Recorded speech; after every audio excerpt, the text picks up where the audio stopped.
Today's show is we're talking about the secret sauce of the Women's Summit. And you saw a little bit of that if you were lucky enough to get in early in the slideshow. It's about us. It's about people. It's about friendships. It's about communities.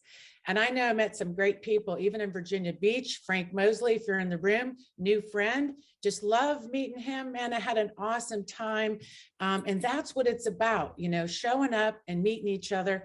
And then because it's the issues. And today in the room, we have people that are champions of their issues, from Matt Rohrer, Virginia Justice Dems. Raise your hand. We have Andrea Miller, Center for Common Ground. Thank you, Andrea. Green New Deal, Lee Williams. What a fireball. Family Friendly Economy, Christina Hagan. Now, Virginia, Connie. Been around fighting for women's rights. Good for you, Connie. And Melissa Hartman, just been with us all summer. Great new friend from Razar. Thank you, Melissa. And Jamie Larkart, making sure women and girls have education around their bodies, birth control, and have the ability to plan families and have agency over their body. Thank you, Jamie Lockhart and Planned Parenthood Virginia. And Clean Virginia, keeping it clean. We need the environment. What an issue right now. After all this rain today, you can just feel it. Diana Williams, also great friend that was with us at 2 locations on the summit. We had a great time in Virginia Beach with her. And she's also about, you know, getting money, clean environment. So we're going to hear about that today. And then, of course, we're so fortunate to have been able to get President of the Feminist Majority, Ellie Smeal, is here with us today to talk about women in Afghanistan and girls. And then, of course, wonderful delegate Dan Helmer, veteran, is here at the follow-up report. We're going to make a sandwich. Ellie and Dan will sort of sandwich our show today. So we're so fortunate to have them to report out about that. Thank you, team. Thank you, Ambassador Buzz, Sarah Calhoun. She has her towel around her. I see you, girl. Robin Zeff Warner, always making it great. And then we have Rosemary Savino. Rosemary making sure we're keeping it straight. And then I want to pitch it over to Louisa Borowski, because she is always keeping us in the news about what we're doing. She has a great report out today about the special session. How are you? I am great. It was so good to see you down in Virginia Beach. I know. And I have my towel, it just happens to be in the other room, but now I will get it after my segment. But as always, everyone, there's a lot going on in Virginia. So the special session on the budget just wrapped up. I will put a link in the chat, which will tell you about what Democrats accomplished. This is another great set of talking points if you are trying to speak with voters about why they need to vote for Democrats this year, because Democrats deliver. So a couple of things to highlight. First one is, many of you may have heard from Senator Favola either at this event or at our coalition meeting about her push to get money to Title I schools so that they can fix their infrastructure and HVAC units. That would be good for the environment, good for, obviously, for our education system, but also good for COVID, right? And protecting our students' health. So that passed, which is very exciting. It put $250 million to upgrade our public schools infrastructure. So congratulations, Senator Favola, and thank you to all of you who followed our calls to action to make sure that people heard that this was important for us. Other big things, broadband expansion got $700 million. Small businesses received $250 million. The Unemployment Commission received $862 million. etc. There's a lot of really great accomplishments in this budget bill. Additionally, they did put money aside for possible other challenges we may face with COVID going forward. So there is a bit of a cushion there, which I think is really smart and thoughtful moving forward. And the last thing is they didn't forget about our voting rights. They put $3 million more into assisting localities with the expansion of early voting, including Sunday voting, which I know came up in our coalition meeting a couple weeks ago. So really excited to see so much success through that budget session. Again, I'll put that link in the chat so you can look at all the details. The other thing I want to share with you is, again, the coalition has a candidate of the week. This week is Deborah Gardner. So I will put the links in the chat so that you can get information on how to announce the candidate, share it on social media, give her some love this week. We're trying to make sure that we are amping up the name recognition of our candidates, and social media is a great place to do that. And then the last thing, of course, I have a call to action. This is really critical. So we weren't able to pass any of our bills on campaign finance reform this past session, except for one that allowed for a study committee to be formed on campaign finance. That committee is meeting on Monday. We have the opportunity to submit written testimony about why we think this is so important and calling on them to take action this year. We're very concerned that they're going to push it off because they're getting to this a little too late because of the special session. We don't want to hear it. We think that there's ample information out there about what needs to change around campaign finance. I'm going to put a link to a new report that is called the Citizens Report on Campaign Finance Reform that just was released.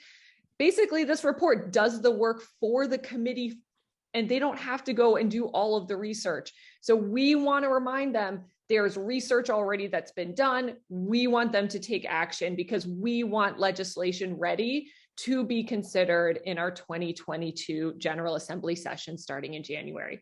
So that is my update. I will put those links in the chat. And for those, again, the testimony is so important. We want to make sure that they hear from us as Virginia voters that we expect them to take action. So please, if you can today, just submit some short testimony, and there's some recommended language in there for you. I actually did that this morning. I saw Frida had put it in Network Nova. And so I did just one of them. So it was easy, pretty fast. So yes, do that action. Thank you, Louisa, as usual. Absolutely. Also, before we go on to the next segment, I'm looking around the room and I just see so many people I saw in Virginia Beach. I saw Deborah came in the room. Antonia Fasick is here. Thank you, Antonia. And great. And Bob, is Bob sleeping or is he, he's working? But great to see. Bob is just somebody that shows up for everything. We love Bob. And Deborah Brown, always great to see you. And I see Iva and Joanne from California. And I see you in the room, New Majority. Thank you all for coming. Hey, Bob, now I see you down there. Thanks for showing up, buddy. Good to see you. Now we want to turn it over and have a great segment to talk with Ellie Smeal. She's here today. Ellie, I'm so glad you could come today. I know it's been a rough week. Before you get started, I went to look at content when you were here on March 5th and your words, and I listened to your words on March 5th, and you talked about the Afghan girls and women, and you said, we cannot desert them. That was on March 5th, you used those words, and here we are today. Yeah. So tell us what's going on. Tell us from your perspective what's going on and what we can do about it. Well, it's a possible humanitarian catastrophe. I will say that we are now getting more people out, but it's very slow. It's very hard. What we've been concentrating on is getting out women leaders, women's rights leaders, just like all the people here, and activists, women's rights leaders and activists, people who've worked in the domestic violence shelters, people who've been teaching women's studies, people who've been in coalitions to advance women's rights. One of the first things that they have been doing, the Taliban, is they've been closing the shelters, the domestic violence shelters. In fact, we got one person, an eyewitness, they left the shelter, and in moments, this is in the shocking first day. Afterwards, the shelter was closed, and they don't know what happened to the woman. So basically, they're visiting leaders' houses, but most of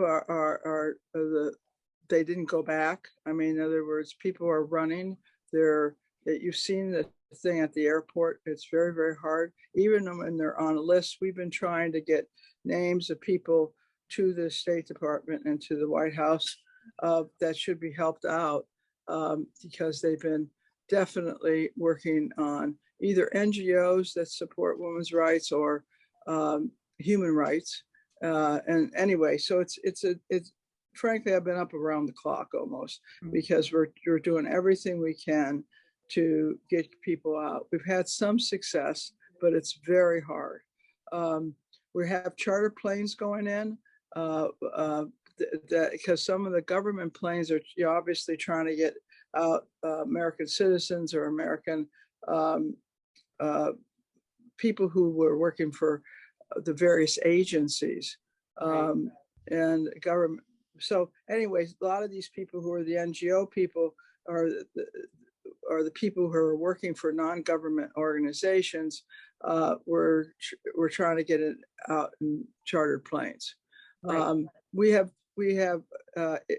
issued a letter, a plea really, to President Biden and Vice President Harris not to forget the women leaders, and not to and to get as many of them out as possible to help them evacuate, because they're on, we believe, a target list. Honestly, while we're trying to do this, they're going to people's houses, talking to them. Thank goodness for modern communications, because we're talking to people on the phone, trying to figure out where to go next. We sort of we are in constant contact with the White House Gender Policy Committee, and I must commend them. Jennifer Klein and others that are working there have just put their heart and soul in trying to save people. Right. But it's still a pretty grim picture. Many people will not get out. And the other thing we are pleading for is more humanitarian aid. They're affecting, they have a COVID crisis. They have a drought that's of historic proportions. The economy has crashed, everything's crashed. So anyway, they need more humanitarian aid. Yeah, no doubt. I mean, when you came back, this has always been this has been your passion. You've talked about this. I mean, as long as we've been in community with you, watching this progress for the last 20 years, even, it's been a slow slog, but there was progress. And I mean, really, how surprised were you? Did this take the whole community by surprise? It seemed like no one had sort of a heads up to maybe have a way to exit out of this. I mean, well, we all were worried, as you know. I even said in March, we can't forget them. Basically, I think everybody was shocked, is the word, that the government fell so fast, because that gave us there's been no time for an escape, and frankly, it's not been planned enough. But I think that the president's going to speak again today. I hope he expands the list of evacuations and the date, because you can't get people even with the right credentials cannot sometimes get through, because the Taliban has been beating up people on the lines. There's just been so many. I saw it on the news last night. Yeah, please. I'm sorry. We just said make sure that everybody's muted. Thank you. Okay. What I want to do is to say things you can do. One of the things is, if you go to our website, hit the Afghan campaign, there's our letter, you can join it. The more people that are informed and who will join the course, I mean, we got to help them out. Secondly, we're saying that you can also say that you want to volunteer or you want to help in some way. The charter planes are expensive. We've already made a major contribution to them, but if anybody want to make it, it'll go directly to that. Basically, I don't know if everybody knows all the progress. There has been so much progress for women there. They were in colleges and millions and K through 12, et cetera. But it's more than that. Healthcare is, maternal mortality went down. I could go on, because they keep on saying 20 years, and what did we gain? A lot. Gained 200. Didn't we have 200 judges? Wasn't there 200 people? Yes. The other thing I almost forgot it. We're pressuring that our government does not recognize the Taliban. They have been involved in a assassination campaign. Yes. They have assassinated women journalists, women judges, women heads of various agencies, et cetera. And they've been assassinating men too that have been progressive and fighting. One, they've been assassinating. Two, they've been attacking. And when they say that the Afghans were not willing to defend their own country, 66,000 Afghan soldiers have been killed already. And basically there is problems. Don't get me wrong. Right. I'm just saying there's been a lot of heroism too, and we cannot forget that. By the way, I think it's 37 or 40,000, large numbers of civilians have been killed. Of the displaced, there's now something like, there's hundreds of thousands now, but they are 80% of them are women and children. So it's a humanitarian crisis right now. And what we're saying is, let's not look backwards, let's look forwards. Right. If we would recognize the Taliban, we will set a new low of what we would recognize. What really irritated me is, so much going on. The 2 years ago when the prior administration, Trump administration, and Pompeo recognized the Taliban and started having negotiations, we should have, it was outrageous, right? Absolutely. Can you imagine that we were meeting with the Taliban and we excluded the elected Afghan government? I mean, the number of mistakes. I mean, this was set up by the Trumpites, and I don't know what they had in their minds. But he got rid of all the troops, right? A lot. I mean, that 15,000 we had, the drawdown to like 2,500 under Trump. Yeah. What was really irritating, and I know, like you just said it, here we have then people talking about women and girls that aren't voting for the ERA, who are not voted against the Violence Against Women Act. So I want to tell them, really trying to use this as political. It's like, really, in the US, and we can segue over to that, Ellie. I know that you've been a champion of the Equal Rights Amendment. How about us in the US here? What are we doing to make sure that women are in the Constitution? Well, I'm so glad that you switched it in a way. August 26th, we're having a rally in front of the Supreme Court. And by the way, we're tying the two together. This is all fighting for women's rights. I mean, we cannot allow a new standard that you can take all rights away from women. And we want the UN and the United States to come out against them. But we also want the United States to enshrine women in the Constitution. What are we waiting for? All these people now, they're going to say stuff about the Taliban. What are they afraid of? We have a Violence Against Women Act that a section was declared unconstitutional. Why? Because we have no constitutional basis for the rights for women. We have to have that. Our own Violence Against Women Act is not as strong as it would be if we had a Equal Rights Amendment. And boy, where this right wing and the Taliban is off the charts for conservative action. But what was one of the first things they do is to close domestic violence shelters. And by the way, if they said if anybody's being beaten, they had issued an edict, we're going to ignore that. How about that one? I mean, there's just, so the Violence Against Women Act would be strengthened. All of the laws would be strengthened. It would be nationwide. We have not, they should take away this time limit. So the rally is on the Equal Rights Amendment. We're not going to forget the women. And it's at the Supreme Court, am I correct? Right, right at the Supreme Court. It starts at noon. At noon, we have a lot of organizations participating. I think it was 35 or something like that. But we want to move it up in the Senate. We passed it in the House. The Senate the trouble is the filibuster. Yes. A threat.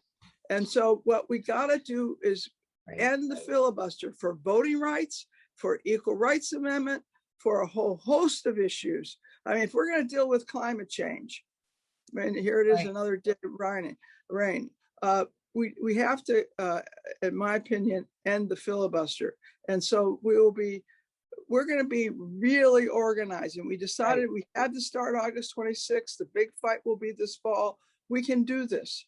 We can do it. And you inspire us all. And like I said, your words, even back in March, I think in Virginia, my hope, and I'd love to just say it to the room, is make sure that our statewide candidates are talking about the Equal Rights Amendment. It's a winning subject. Women, men, people want this equality. It really gets people excited to vote, and you sort of feel like all of a sudden it's off the table. It's like, let's make sure we do that, because that's the one way that we have to be the beacon of hope. I mean, we can't let a Taliban country that's totally misogynistic and archaic and backwards to sort of just get us in this state. Oh, they can't. This has got to stop. We have got to. Now, by the way, for the August 26th rally, we're encouraging that people are vaccinated and that they wear masks. Yes. And we're going to be live on Facebook if you are, for some reason, are worried about coming down, but we're trying to make it real safe. We're going to be from your page. Will you stream from the Feminist Majority page? It's going to be the ERA Coalition is going to stream from. Okay, great to know. We have a lot of the leaders in the coalition today. So Lisa Sales and others in here, please put stuff in the chat. Ellie, thank you again for being here, and please get some rest. Take care of yourself, because I know you've been fighting this fight your whole life, and it must be so difficult for you. I know it's hard, makes you sick.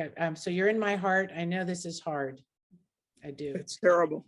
I know. It's terrible that in this day and age that we can have such a reactionary, outwardly misogynistic team, and we cannot recognize them, number one. And number two, in this day and age that we're still begging for our rights in the United States is a disgrace. And we got to start getting mad about it, because basically we're sometimes too nice. This is it. 100 years of feminist work is riding on getting this Equal Rights Amendment in the Constitution. And by goodness, we have to get it done. Yeah, and that's a wrap. That is the best way to wrap this segment up. And you're right, we got to keep that fire in the belly, because what we learned from this, women's rights can disappear in a flash. And we are not just a nice afterthought. So let's make sure that in the United States, we fight for this. And thank you today. And please stay in touch and keep telling us. We'll send it out to what we can do for you and for the women in Afghanistan. So thank you. And if you're coming to the rally on the 26th, let us know. There's a sign up pages on the coalition, but basically it'll be very necessary. And we're going to do a whole lobby days. We're going to be there, and we're going to get this thing through. Yes, we are. Like everybody just do a bang on the table. We're going to do it. So thank you, Ellie. Let's just keep on the fight. And one of the things about the summit, segueing to, and the Friday Power Lunch, is what we've learned in doing this work. And Twitter and social media is very important. So make sure that you are pushing out all this stuff on the issues. So Stare is here, Robin, and I think we have a surprise guest is going to help us with our Twitter storm today, because it's about the issues, right, my friend? Thank you. Yes, so we're going to have a Twitter storm. We're going to do a Twitter storm, and we are going to first take a look at the tweet, okay, the video that we will be tweeting. So Robin, could you show the video that we'll be tweeting? Want to know what's awesome? Puppies. Want to know what else is awesome? How much Democrats in Virginia have done for working families. They've increased wages and added jobs. Sweet. Expanded affordable health care and capped the price of insulin. Great. Passed paid sick leave for workers. Heck yeah. Increased access to affordable childcare. Boom. And worked with the Biden administration on COVID recovery. Incredible. So that means Democrats deliver just as much awesomeness as, well, puppies. Let's keep them at it. Okay, thank you. So one of the points here is that we always want to take a look at what we're amplifying. So take the time to take a look at what you're amplifying, see what they've said in it. Okay, so we're going to learn how to circulate and amplify a tweet, and we're going to make some good trouble here with our Twitter storm. So I really appreciated the workshops that Jamie and her crew did for us, and we particularly like this. So what we're going to go over today is not Twitter 101. So If you do not have a Twitter handle and haven't done it before, sit back, relax, and pay attention. Okay, so the first thing that's going to happen is you're going to get a link in the chat, okay, after the brief explanation, and it's going to take you to the tweet that looks very much like this, but the tweeter is Network Virginia. Okay, so the first thing you're going to do, starting from the bottom left with the speech bubble, is you're going to comment. So once you comment, once you hit that, a little screen comes up and you can make a comment. So look, the Friday Power Lunch made a comment on that one, okay? We're going to be using our hashtags Keep VA Blue and VA Dems Deliver. All right, so after you comment, you can go to the right of that and you can retweet. So simply for your first time over there to the retweet icon, just hit retweet. Okay, so just hit retweet and then it will turn blue. Yep, it will turn blue or green and you're done with that part. Part 3 is to quote the tweet. Okay, so you go to that same icon and it gives you 2 options. Undo the tweet if you've done something wrong. But what you want to do is you want to quote the tweet. Okay, and when you quote the tweet, a pop-up box will come again and you can put it in there and look, they are working for Friday Power Lunch made a comment there. Okay, Friday Power Lunch needs to use VA Dems Deliver too. Okay, now after that, it gets easier.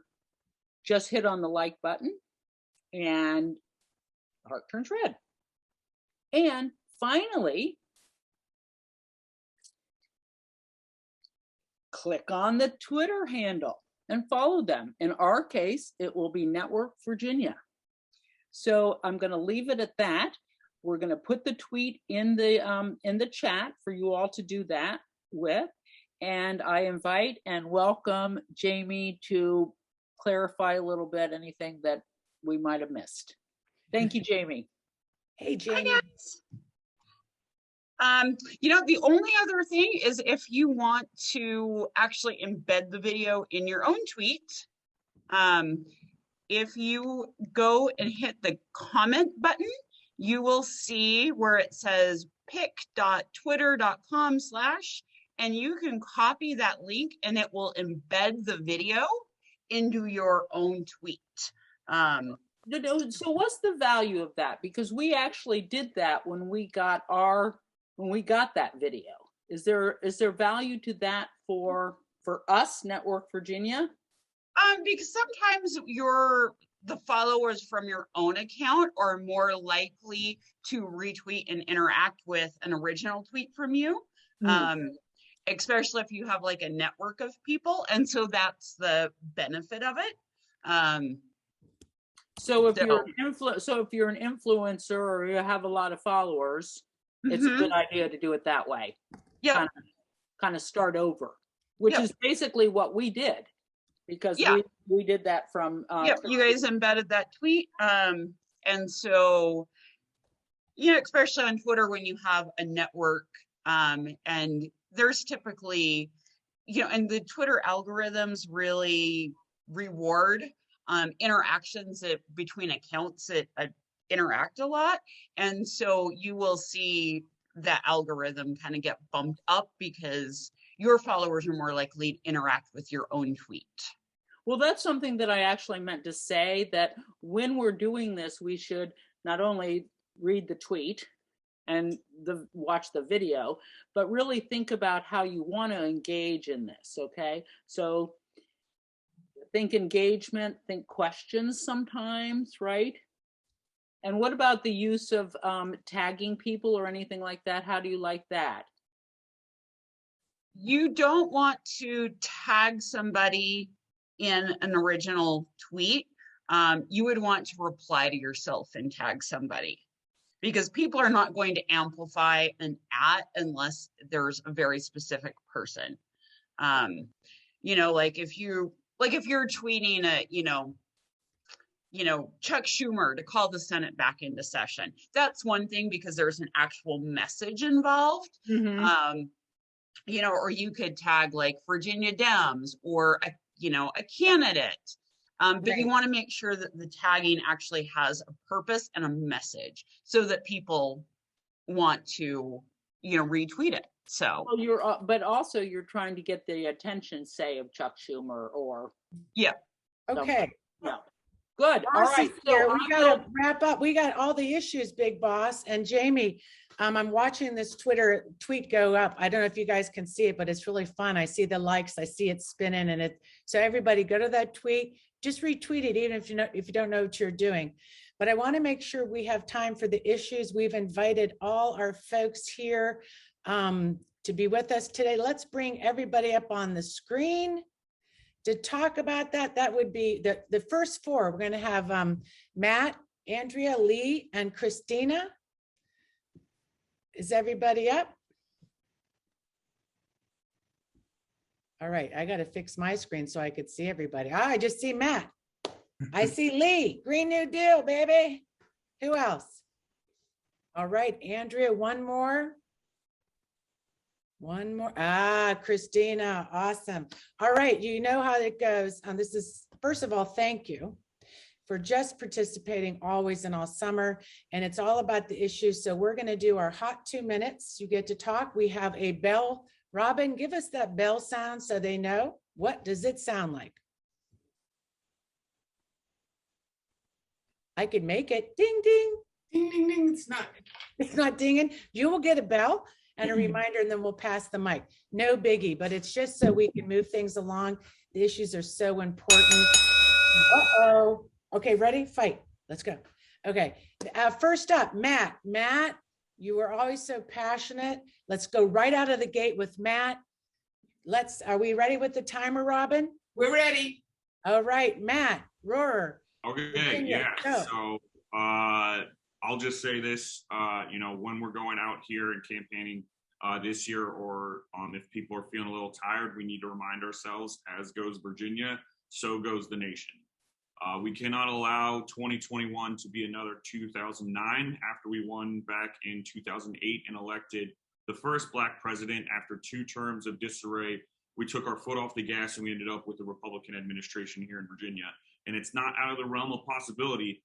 New polling just dropped from VCU today that put Terry at 40% and put Youngkin at 37%, which is basically in the realm of possibility that it is a dead heat right now. So we have too much on the line to stop now. We have fought too hard and we've come too far right now to turn back.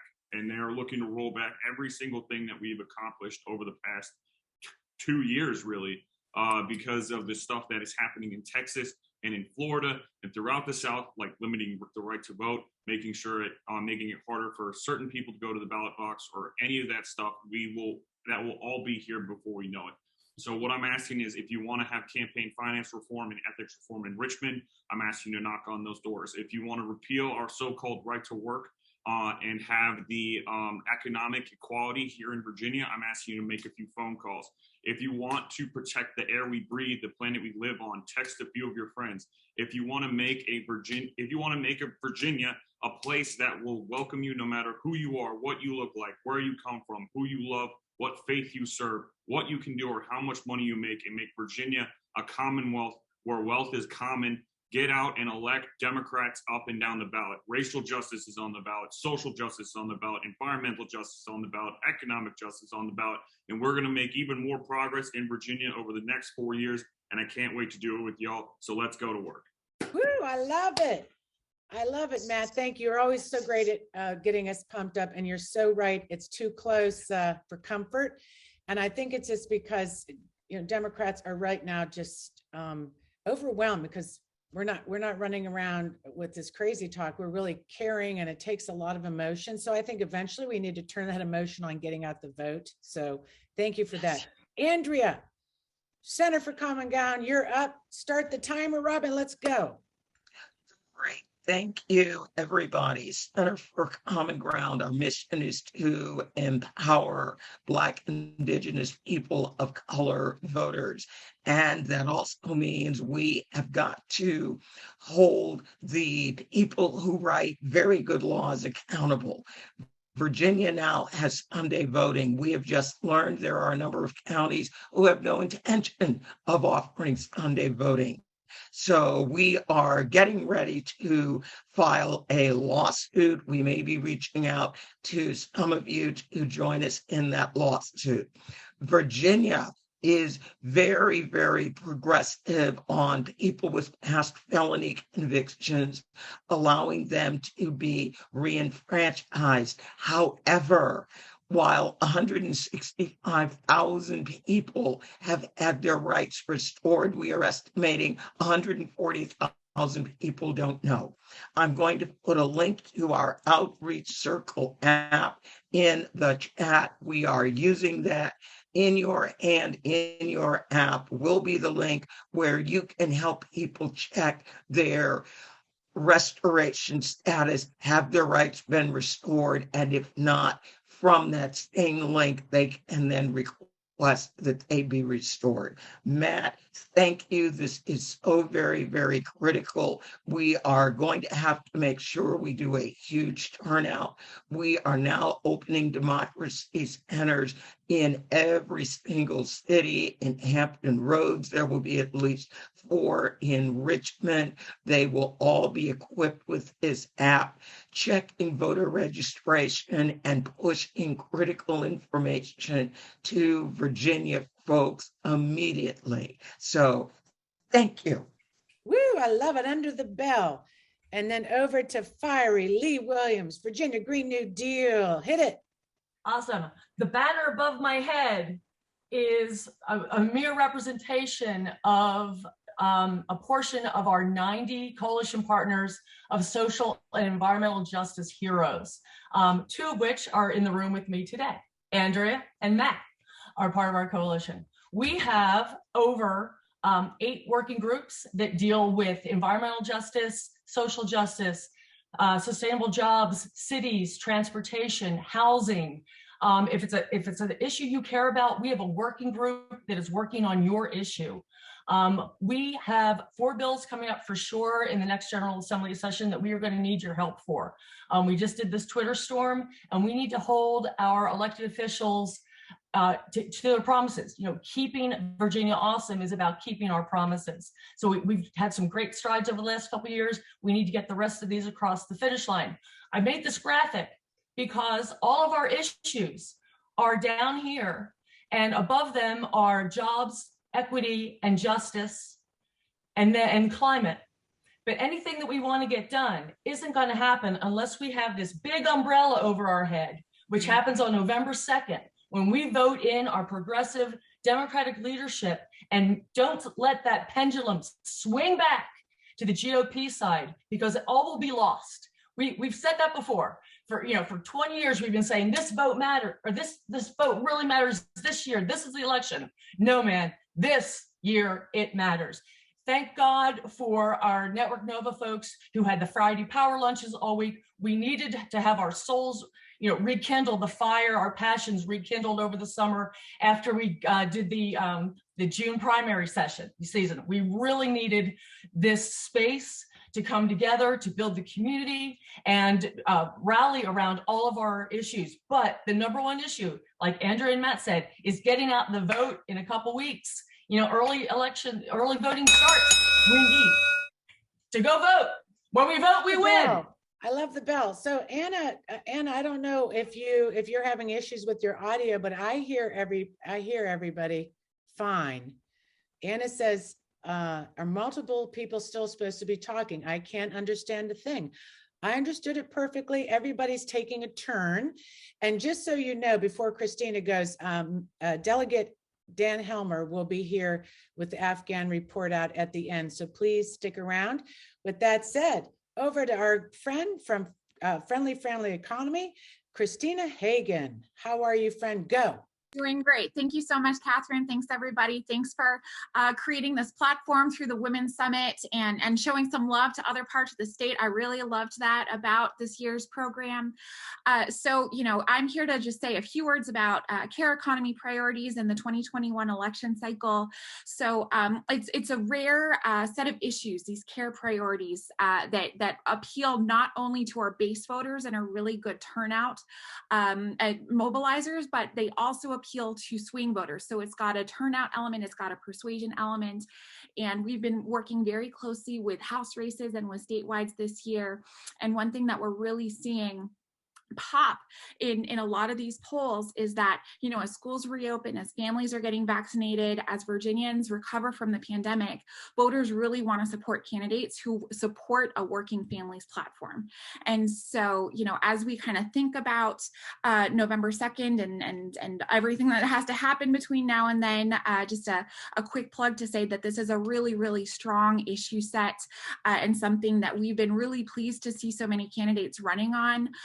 You know, a lot of these care economy investments are long overdue. We're the only industrialized country in the world that doesn't provide guaranteed paid family or medical leave, whether to welcome a new child into the home or when you are facing a personal health emergency or the health emergency of a loved one. I'm going to drop 3 quick links into the chat here, if that's okay. We actually, speaking of Twitter, have a really snazzy toolkit that our very own Laura Collins put together, which we'd love to see some of that content go up if folks are open to it.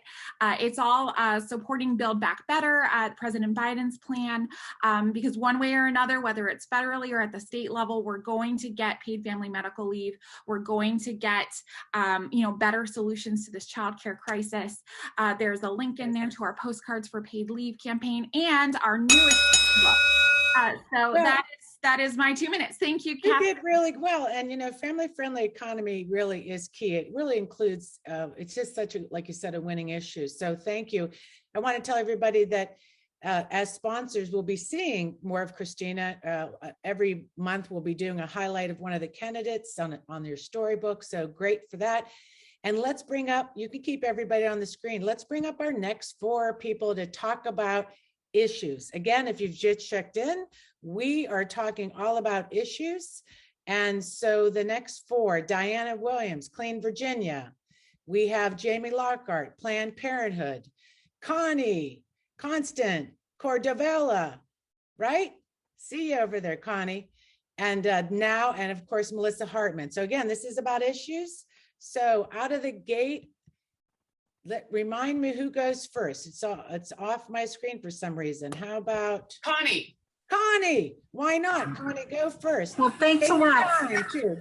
Thanks a lot for having us, Network Nova. We're very pleased to talk about the sauce ingredients that go into what happened with the Women's Summer of Summits.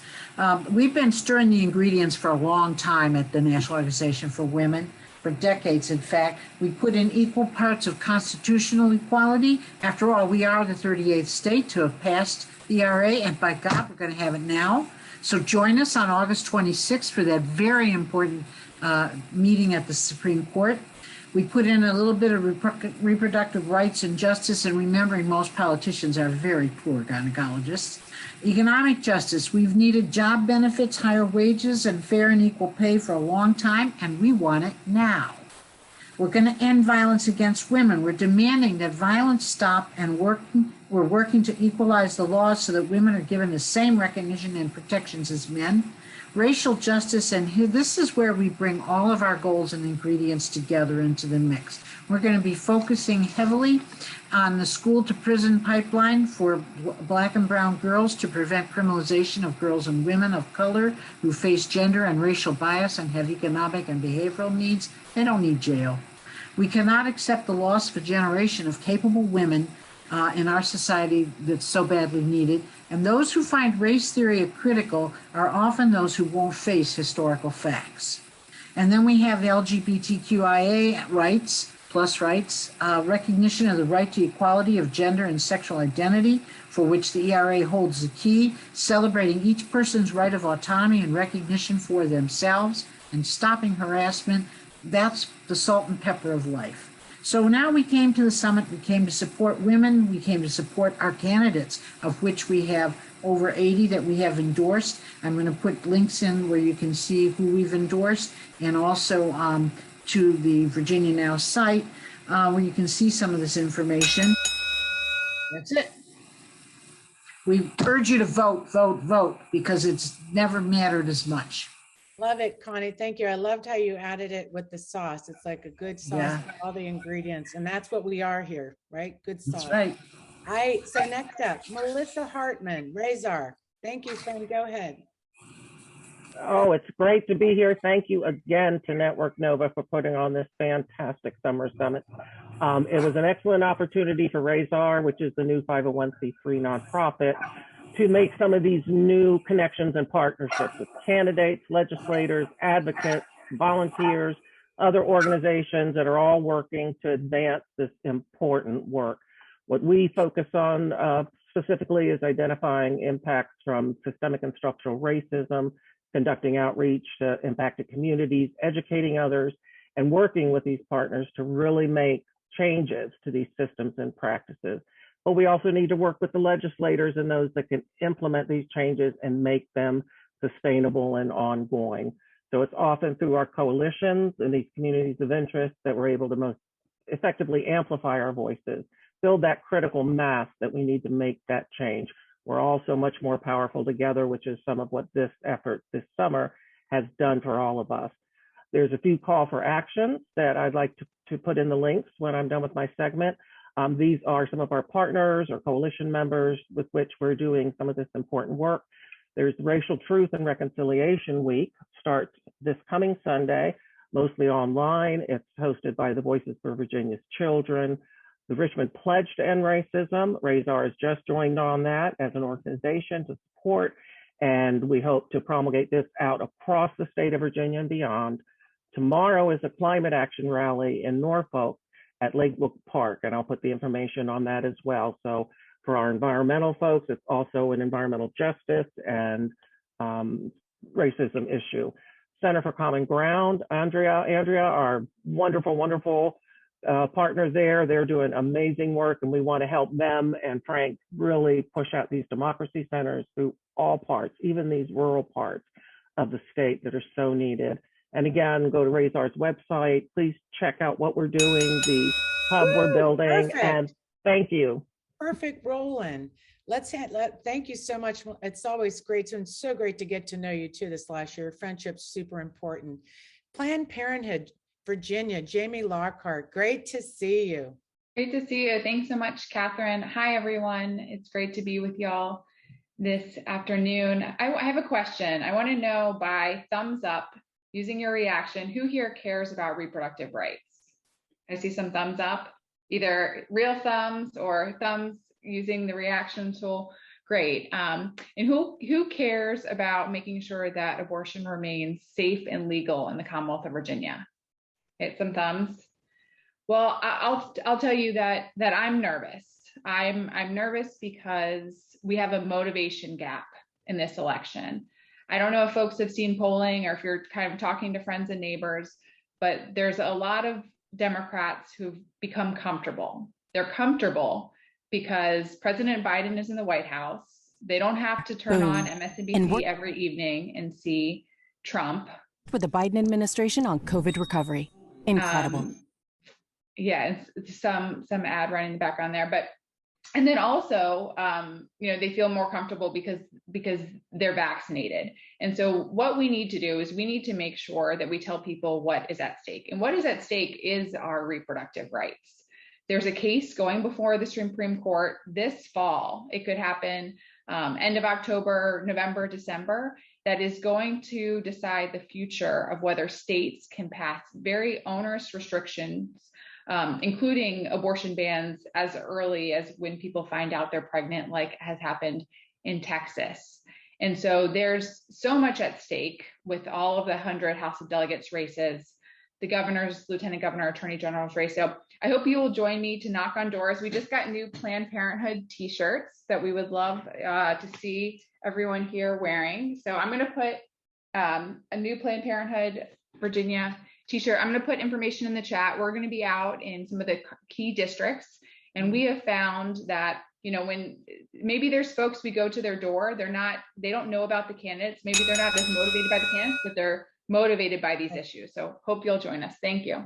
No, I agree. We need to get everybody out. You know, you reminded me of Josh Cole when he was at the summit, and if you stayed for that latter part of the rally, it kicked some ass. I'm telling you, Matt was there. It was all the Justice Dems. We were fired up. And Josh said, you know, do you want to wake up?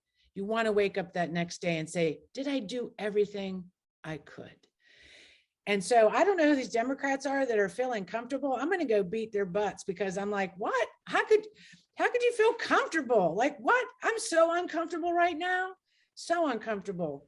All right. So that will set up the next fiery, passionate person on the panel. Diana Williams, Clean Virginia. Take it away, my friend. Thank you, Catherine, and thank you so much for having me. So I went over my hot 2 minutes in Virginia Beach, so I'm going to try and give you a few seconds back.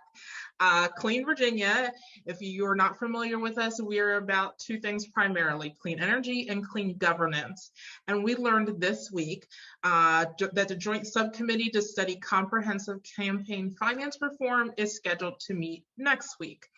So if you don't know, Virginia has some of the worst anti-corruption and campaign finance laws in the country. In fact, only 5 states ranked lower than us when the Coalition for Integrity's States with Anti-Corruption Measures for Public Officials Index was published last year. Now, Shruti Shah, who is the president of the Good Governance Group for this coalition, said Virginia would likely score near the bottom of the group's forthcoming ranking of state campaign finance laws. So the status quo will only change, and this is what she's predicting, that it will only change if we give pressure, so under pressure from voters. And I'm going to go ahead and pop in the chat right now the article that comes from. So Dominion Energy and other utility monopolies and corporate polluters use our lax rules to exploit our political system and drown out the voices of everyday Virginians. And increasing trust in government starts with enhanced transparency and stronger ethics oversights. And our elected officials must commit to not taking money from the corporations they are charged with regulating, like Dominion Energy, and support legislation that gives enforcement power to Virginia's ethics agencies. So here's our call to action, and Louisa mentioned this earlier. We have a window of opportunity to be heard right now. You can submit a comment to the subcommittee on campaign finance reform before their meeting on this Monday at 1 p.m. It's time to put common sense campaign finance laws in place to rebuild trust in our elected officials. And I'm going to pop that in the chat, as well as my email address. And I'm done. Whoa, I even put a fireball up here. Fireball in the corner. Thank you, Diana. Thank you to everybody that really brought home the issues. There's so much on the ballot, and we have to do everything. I know we say this, we have to really fight hard. So let's continue that. And I think getting together weekly really kind of keeps us sort of, it's so tough. It really is tough, but we have to do it. That we're still in the fight. So thank you all for being here. And I'm hoping this next section, I haven't looked at the whole gallery, that my friend, Delegate Dan Helmer is here. Is he in the room?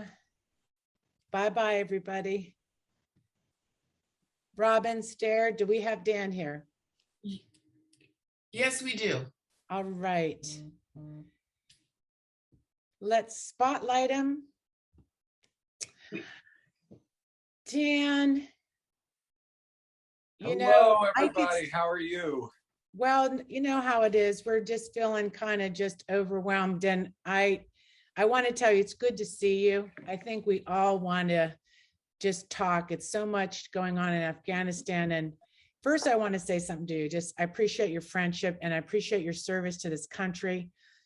And if anything's going to get me fired up even more to knock doors, we need you back in the House of Delegates, your expertise, your service, and everything that you speak on this subject matter really just is so important to have your voice. So first of all, thank you. And I just can't imagine what you're going through. I know a lot of your friends are there, and your people are calling, reaching out to you. So I'm going to give you the floor, and please just speak about whatever is on your mind. And I know people really are eager to hear your words. Yeah, thanks, Catherine. It is a very difficult time for me and for other veterans of the Afghanistan war. It strikes me that on the airfield today, protecting that airfield, most of those young women and men were children or not even born when 9/11 happened.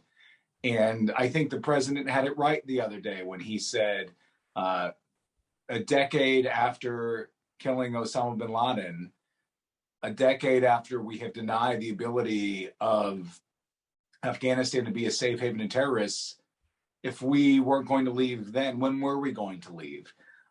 In 2008, I wrote an article as still an active duty military officer that said that we were on a downward and potentially irreversible spiral in Afghanistan. I've always been very public about the need to reform our efforts there. And I saw nothing in the next decade that changed my view of the war and became a pretty significant advocate of both changing at the federal level the authorization to use military force and of exfiltrating ourselves from the conflict.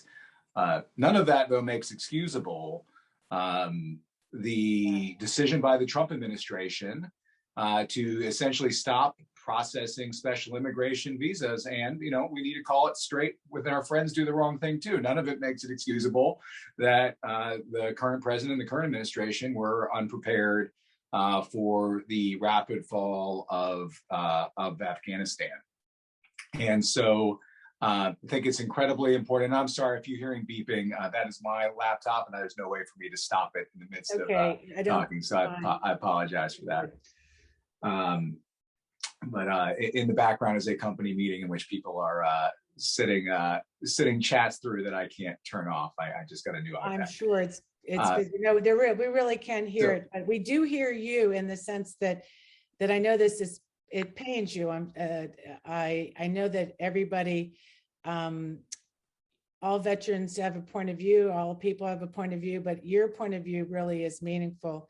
Dan, your screen went off. Are you still there? Yeah, give me just so sorry. I know. No, go right ahead. I am trying to just shut off this nonstop. There we go. That's okay. It's probably bothering you more than it's. Yeah, I'm sorry. It is now off. I apologize. No, please. So Catherine, when I was, I just had switched to a new iPad and I had not turned off those notifications. So for me, I think the thing that stands out is we have a moral and ethical responsibility, in particular to those who we explicitly and implicitly promised as a result of their service to us that they would have a chance at leaving the country, of becoming American citizens, of being useful contributing members to our society. We have a moral and legal obligation to American citizens who are there. And I just think it's really important that we honor that. And so I recommend that everybody, if you haven't done so, reach out to the, to your congressperson, to your senator, to the president, to the vice president, encourage them to do what Congresswoman Spanberger has said we should do, which is stay as long as we need to exfiltrate our allies, remove, as former President Bush said, the bureaucratic obstacles that are stopping us from processing special immigrant visas, and get these people who have helped us, their families, out of Afghanistan to foreign soil, to the United States where appropriate. And we need to honor their service as well. So let me ask you a question. Are you in contact? I thought in your email you said you were working with Tim Kaine's office. Are you what's going on in the sense you are also talking to some friends over there? And I love that in your email that they call you Uncle Dan. So is there any advice you're giving, or are they really taking it, or what's going on your end? Yeah, so a number of things. I had, for what it's worth, in Afghanistan, the reason I was in position to say that we were on a downward spiral is I was charged in 2007 as a young Army captain to stand up a national training center to try to change the way in which we were, which our advisors and our advisory forces were trained. And I had about 18 interpreters, which is a huge number of interpreters to have as a part of running this national training center after I'd spent some time advising the Afghan police. And so about 16 or 17 of them are actually out of the country. One of them remains, many of their families remain. And I am hearing from them constantly.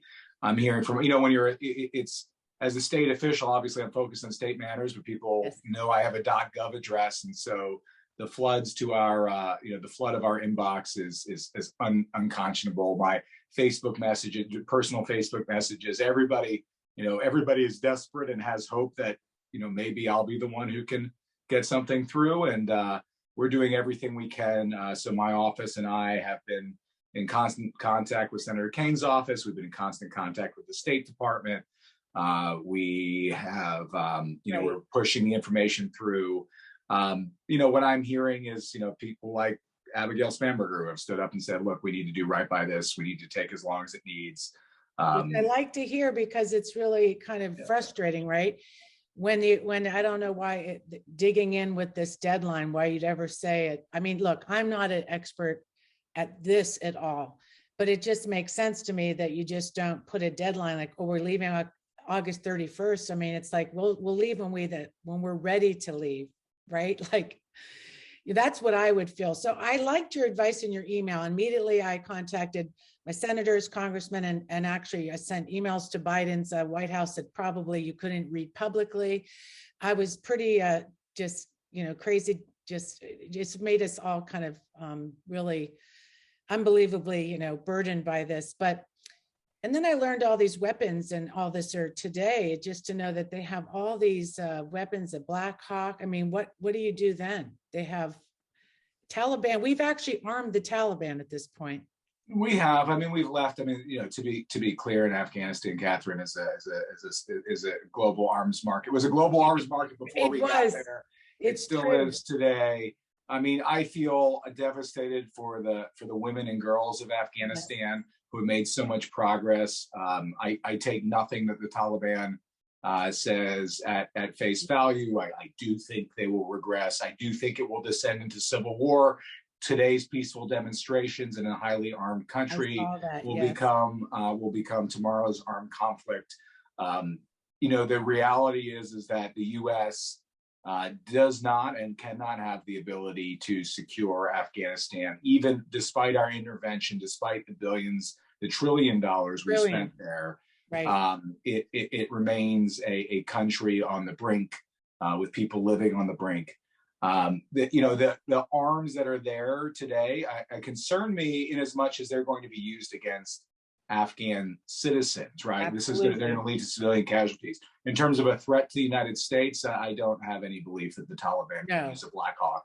The Afghan government couldn't maintain it. The Taliban government will not be able to maintain it. One of the reasons the government fell so fast was just the lack of human capital to work on these things and the supply lines to maintain them. So right. Well, you give us great information, and again, thank you for your service, Dan. And everybody in this room, if Dan is in 40 and House District 40, we need to make sure he gets elected. I know that you have an event coming up soon. I mean, you have events every weekend, so please knock some doors for Dan. We need his voice down in the House of Delegates and just in general. So thank you, Dan, and hope to see you soon in person. And take care. Okay. Thank you all. Thanks for having me. Thanks for convening this. It is so important that we convene things like this. So I appreciate it. Oh yeah, everybody needs to get together and just talk. And I don't know if there's things in the chat you may want to look at. If you want to stay for the after chat, I know you're busy. I have to drop, but I know that when Virginia women get together and get fired up, that things happen here, and we need to get that energy going. Well, yes, and that includes that ERA. So thank you, Dan. Thank you. So friends, it's that time again. It's another end of a power lunch. We will be going on vacation for a few weeks. I think it's well deserved. I'll just say pat myself on the back. I got to keep my marriage intact and do this work. So we will miss you, but we will be back on September 10th, Robin, with Sharon Watts of Moms Demand Action and some of those candidates that are supported by Moms Demand Action. And we are working on some really great shows for September to keep us in action. And make sure you do subscribe to our YouTube, follow us on Twitter, and also why not become a patron today? Who wouldn't want to support us? All for the cost of a cup of coffee. Support us, great gals. And we want to thank everybody. I'd like to have, I'm going to pause, right? I'm going to pause and say, thank you, everybody. Thank you to our special guests. Thank you to our sponsors. Thank you to my awesome team on Network Nova. Thank you to everybody. And let's roll credits